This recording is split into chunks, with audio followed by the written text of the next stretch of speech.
Merry Christmas to you all, happy holidays, and a wonderful new year.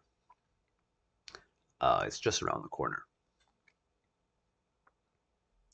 It's in the evening here, and I felt very inspired to make this video just because of this reoccurring pattern that I'm witnessing, which happens to pop up.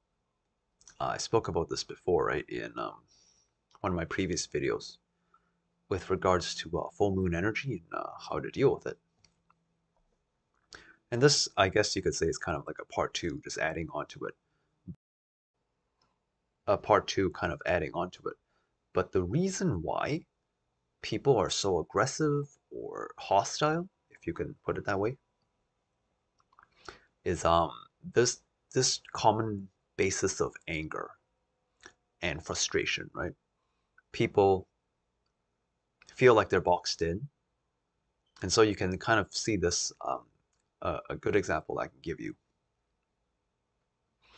is if you went outside on Christmas Eve, you'll notice that the drivers, they're like crazy, right? The way they drive, it's like they're trying to almost fight you. They want to get into a fight with you, right? You can sense a lot of like frustration, anger, and hostility in the way they drive, in the way that they're trying to get to places. And this is a recurring theme that I have noticed since 2020, um, most prevalently in 2020. This actually kind of been, it's already kind of been around since like 2012. It's just recently now it's getting kind of quote unquote worse. It's a lot more noticeable now. And basically what it is that a lot of people have these unresolved feelings of anger inside them. Anger at how they were treated in the past, frustration at how maybe they were treated unfairly, how they were, let's say, taken advantage of, or just maybe dealing with people that they don't like, right? And this kind of trauma and energy is magnified when you put people in a box. It could be a metaphorical box, it could be a literal box. For example, of the lockdowns that took place in 2020, right? People are stuck in their homes. They're put into a literal box. They can't escape their home. They're trapped inside. People that are driving on the road, right? They're trapped in their literal box, which is their car. They can't get out of it. And so they feel forced, like they're forced to basically deal with all that anger and hostility, frustration. They can't get away with it, can't get away from it, right? Because if you're driving somewhere, you're kind of stuck in your car and you have to tolerate the traffic, other drivers. Um, and when people are in that state of being hostile and angry and frustration, they're going to basically drive like maniacs, right? They're going to cut people off, which is only going to add to the anger and frustration. And this just becomes a perpetual cycle of anger feeding anger. Someone does something that is, you know that it's against the rules, right? And that creates anger. And so you become angry. And so you start to break the rules, or you see someone else start to break the rules. And it just becomes this cycle, right? It's like a mob mentality where one little spark ignites. What's it? It's like yeah, it's like gunpowder, right? Everyone's gunpowder. You just need one tiny spark from someone, and the whole thing ignites and just explodes and gets out of control. Um, and if you've been following the news, which I don't recommend you do, try not to watch the news. It's very negative. But you can see more of this kind of events taking place in the world where small little sparks are igniting all this gunpowder and causing like a big explosion. But it's not necessarily a bad thing. You can kind of see it as for so many years, right? We've all had this pent up anger and frustration inside of us. It's only now coming to the surface because of the energy that's coming in. which is purifying light, right? It's the energy that's coming in is supposed to help you lighten all your vibration, lighten all of your emotions, your negativity. But in order to do that, it has to bring it all up to the surface. Um, and as it's being brought to the surface, right, people get aggressive, people get angry, people get frustrated, because that's what's inside of them that they never really realized. And so all of that's coming up to the surface now. People are learning how to deal with it, and those that have difficulty and they don't know how to deal with it, then they will be the ones to act out in an angry, frustrated, and hostile way. So it's kind of like a pattern of what we're seeing now and what will probably continue into the years to come. Hopefully it heals. If you're wondering why I paused just now, I got a very high-pitched left earring, which I'll explain more on what earrings are in terms of a spiritual sense. But it's something to look out for in your own life. If people are being hostile, or like the key word that I would use is they're trying to pick a fight with you, right? With anything that you're doing, they're trying to pick a fight with you. They could be doing this in a passive aggressive manner, just being annoying, not respecting your boundaries or your privacy. And the best way to basically deal with it is to back down, aka surrender, right? Gandhi had a very good philosophy when it came to this. So even in Gandhi's time, which I think was in the 1900s or 1800s, it was a long time ago, but basically, back in those days, the British wanted to take over India, and they were going to do so by force if India did not meet their demands, right? So this is an example of how the British were trying to pick a fight with India, right? By basically going to their land and saying, give me like your land, otherwise I'm going to mess you up, right? And so what Gandhi did was he had the principle of non-resistance, which is, okay, if you want my land, then just take it, right? I'm not going to fight you for it. Even though I believe that land is mine, I'm just going to surrender. I'm not going to pick a fight with it. And for the longest time, this philosophy, I thought it was very stupid when I was young. But then now, with such turbulent times coming up, this philosophy is more important than ever, especially with especially with how quickly things can get out of control, right? It's like I mentioned before, it's like gunpowder, and all you need is a tiny spark. So if you fight against someone who's trying to fight against you, you're going to get hurt, or both of you are going to get hurt, right? So the end result in this scenario, if you resist and if you fight back against someone who's trying to fight you,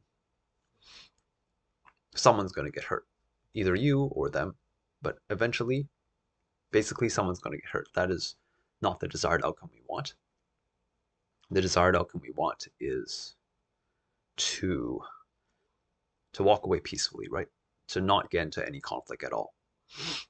And this is very difficult when someone is trying to pick a fight with you and push your buttons, but it's also the smartest thing to do, is to walk away from the fight. Even if it means surrendering what you have. And this can be difficult, right? That's the reason why we tend to fight back against someone who's trying to pick a fight with us, is because we are afraid of losing what we have, right? If we surrender our land, then, you know, we're losing our land. We're losing something that belongs to us. And we're kind of worried, right? About what's going to happen, what's to come. But from what I've noticed from spirituality, and this has been a time-tested principle, I still need to see more examples of this, but basically it's a time-tested principle, which is if you lose something, the universe is going to give you something in return that's exponentially better than what you lost. It's kind of like equilibrium, right? It's like if you don't resist, so for example, India or Gandhi, he did not resist the British invasions. It did not resist the British's attempt to take over his land, right? So he gave it up. There was no fight at all. He basically just said like, we're gonna back down. And it's not like he didn't have the resources to fight the British. He had like a lot of followers, but he chose not to fight and just to take the route of non-resistance and surrender. And then despite that, the British kept pushing, right? Saying that on top of, giving us our land, you need to like, because you, Gandhi, are the orchestrator, the leader of this like group, then we need to lock you up, as an example, right? And even though Gandhi did nothing wrong, right? He was all for peaceful protests. They're still going to lock him up. In other words, they're picking a fight with him. And Gandhi did not resist, right? He's just like, okay, you want to take me to jail, then take me to jail.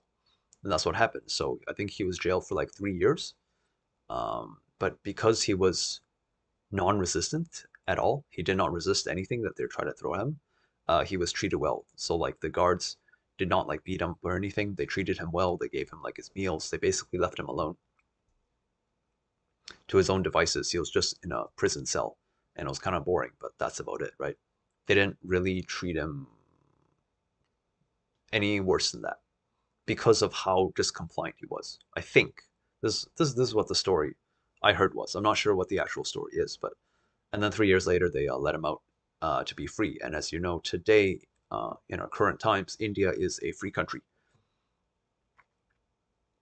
I don't know if that's because of Gandhi's influence. I don't know if that's because India eventually did fight back, but with how the world is right now, I think having this philosophy of non-resistance is an important thing to consider. And I don't mean be a doormat, right? You need to be able to stand up for your own boundaries. But at the same time, if someone is trying to drag you into a fight and you don't want to fight, then sometimes it's just better to walk away, even if it means having your feelings hurt or your opinions not heard. You basically need to gauge what the person is trying to do when they're speaking to you, right? They're treating you like, and they're kind of irritating you and getting on your nerves. Chances are that person is trying to pick a fight with you. He's trying to drag you into a fight. And so it becomes like this war of vibrations, right? Spiritually speaking. So the way you can think about it is that the higher your vibration is, the more peaceful and loving you are, the more joyful, happy, positive emotions. The lower your vibration is, the more negative emotions are, such as anger, hostility, wanting to fight people. So if your vibration is up here, it's high, and you meet someone whose vibration is low, right? You can sense that there's a big discrepancy between the two of you, right? There's this big gap between you two. And so you're not going to be very compatible. It's going to be very difficult for you to be able to interact with one another without getting on each other's nerves. This is because the person at the high vibration is like very happy, loving life. This person at the bottom is just like, what do you have to love about life, right? Life is terrible. There's like a lot of, problems. So there's these two opposing viewpoints. What happens is when you meet someone and their vibration is not on the same level as you, this is what happens, right? It's a war. So the person with the high vibration and the person with low vibration, whoever's vibration is stronger or more intense is going to win the war between you two. So for example, if you have someone who's like high vibration, low vibration, the low vibration is very intense. What's going to happen is the lower vibration is going to win over the higher vibration. He's going to actually drag the guy who's up here down here by doing something that pisses him off. So for example, if you're driving in traffic and someone cuts you off, right? The person who cut you off is a low vibration. The person who's getting cut off might be high vibration, and he was in a peaceful state. But then the minute that he interacted with the lower vibration, if he gets angry, all of a sudden he's losing the war. And so the lower vibration wins, and that is the issue, right? So basically, in that scenario, lower vibration, which is negativity, wins. So the only way to really deal with this, or to win the war when it comes to vibrations, is to maintain your high vibration even if the person is at a low vibration. Because eventually what's going to happen is, if you maintain your high vibration, again, this is not compatible. So one of two things is going to happen. The lower vibe guy is going to change his attitude, stop being an asshole, and he's going to raise his vibration to match yours. So now you both have two people who are happy, positive, and well behaved, right? That's kind of basically how you can see it. So either this is going to happen, or this guy, if he insists on staying in a low vibration, he's going to disappear. It's going to go like this. And then all you have left is the high vibration, which is kind of what's happening as we move into the 5D Earth, as we partake in the ascension process.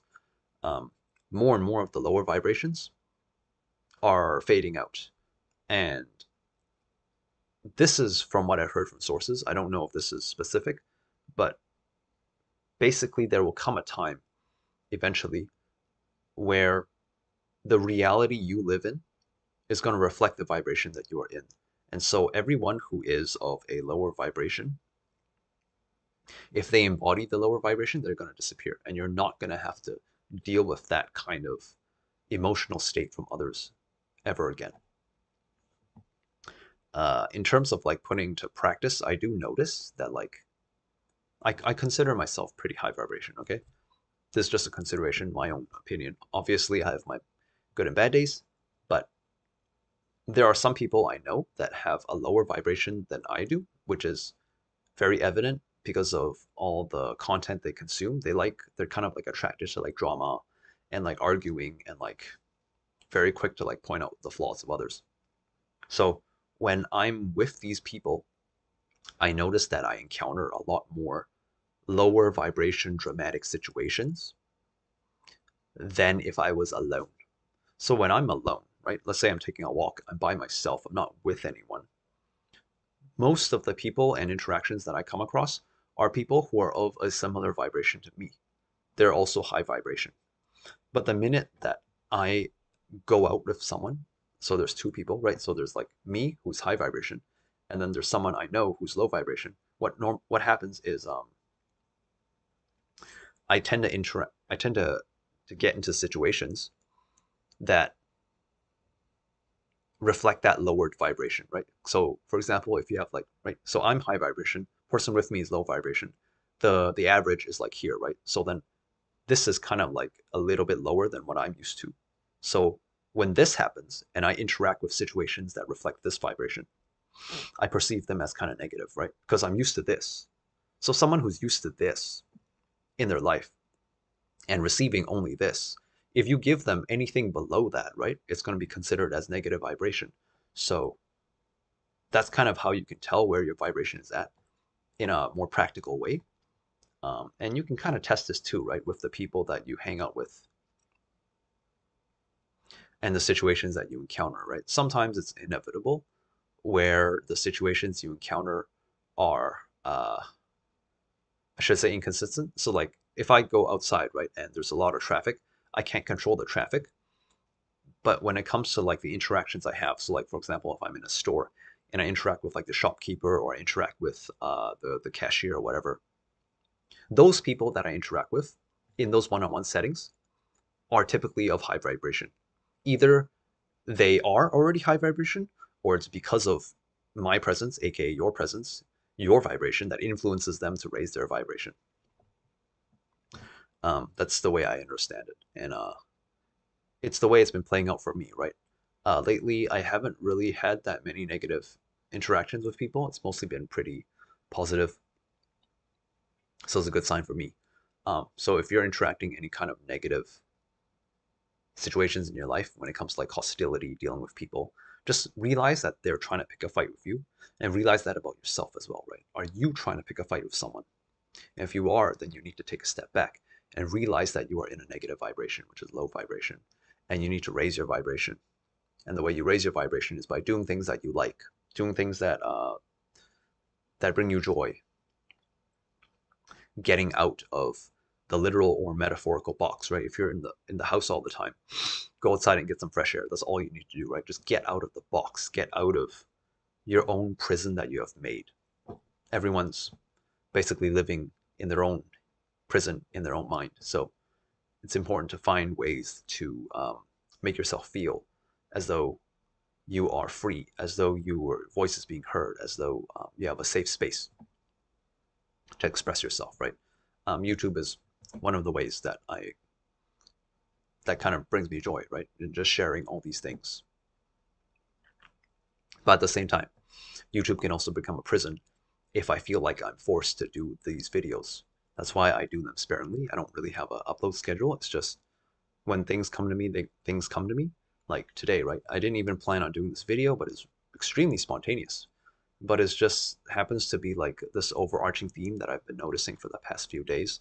What with the holidays and like crazy like shoppers and drivers, and so I thought I'd make this video, hopefully to shed some light on why people may seem kind of hostile, and if you're encountering this in your life, how you can handle it, and do your best to maintain your high vibration, even though it's difficult, right? It's difficult to stay happy when someone is in the presence of an angry person, but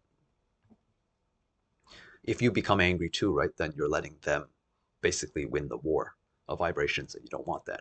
You want to be a beacon of light so that we're not for anyone else but yourself, right? So that wherever you go and whatever situation that you deal with, that you come across, you can maintain yourself and be living in a state of joy every single day. Because at the end of the day, right, isn't that what life is about? It's just being happy. That is the goal, not being angry and feeling negative emotions, right? That's not what we want. We want to be happy and in love with life. And if other people are angry, that's their business. The most we can do is keep our distance from those people, and hope that the discrepancy between our vibrations is far enough that we don't have to interact with them anymore in the present moment. So yeah, that's all I have to say for this video. Once again, Merry Christmas to all of you. Happy holidays. Happy Hanukkah to those, the Jewish that don't celebrate Christmas. And 2023 is going to be a very exciting new year. I know I was supposed to make a video on extraterrestrials possibly landing in 2023. That still seems to be the case according to the people that I've been listening to. Whether or not they'll land in a mass way, so like, again, remember, some people are high and low vibe. So basically, the extraterrestrials, if they do land and interact with us, it's mostly going to be with the high vibration people. Because you need to realize that extraterrestrials, their vibration is like super high. They are like super high compared to humanity. So they don't want to interact with anyone that is like lower than them. Because for them to interact with us, they actually have to lower their vibration. So what we need to do is we need to raise our vibration as high as possible, which is living in a constant state of joy, happiness, and love. Because the higher we can raise our vibration, then the less they have to lower their vibration, and the more likely they are willing to interact with us. Because you want to interact with people that resonate with you, right? You don't want to interact with people that oppose you, because that just creates conflict, and you don't really get along. So, okay, I've talked enough. That's it. Go enjoy your holidays. Go enjoy the rest of your year, 2022. Have a good one. Peace and love to you all. Have a wonderful rest of your evening, morning, or afternoon, wherever you may be living in the world. And I'll see you in the next video. Namaste.